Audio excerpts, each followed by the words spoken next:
Hi, this video will introduce you to StyleX Grunge, a tool that allows you to apply different styles onto video footage. This plugin package does much more than merely change the colors, as LUTs or color grading does. It also adds textural and artistic effects to footage. We created these styles using machine learning. We use artificial intelligence to train the plugin to imitate styles from many different sources.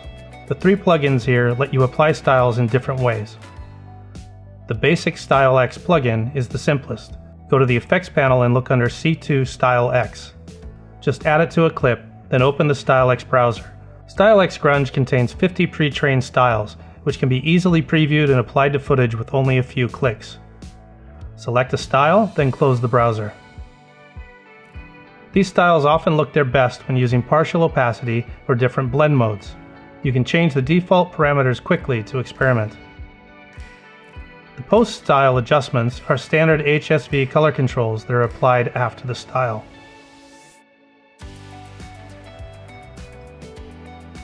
The other two plugins are similar, but have more controls to modify the way the style is applied.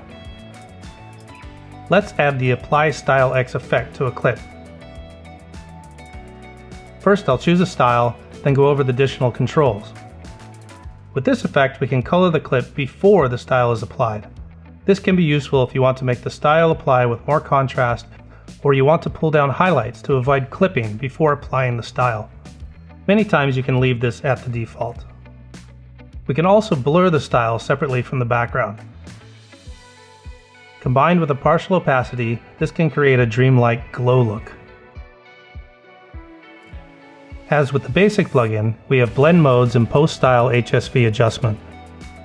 The last template, Apply StyleX with Luma key, is very similar to the one we just went over.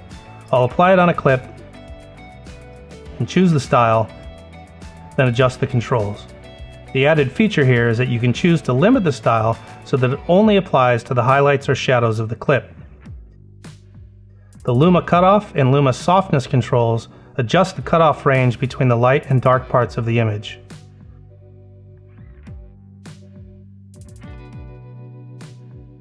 The other controls are all the same as Apply StyleX, including blend modes and image adjustments before and after the style is applied. StyleX Grunge has many applications including title backgrounds, music video effects, sports promos, or anywhere you want to create an expressive, textured, illustration style effect. Of course, we can also use these styles with Final Cut Pro 10 built-in masking tools, and with built-in or custom transitions. If you duplicate the same clip above itself in the timeline, with StyleX added to the copy, you can use various transitions to create interesting ways to paint on the effect. We'll be covering these uses in more detail in other tutorials. Thanks for watching. Download the free trial version and try it out for yourself.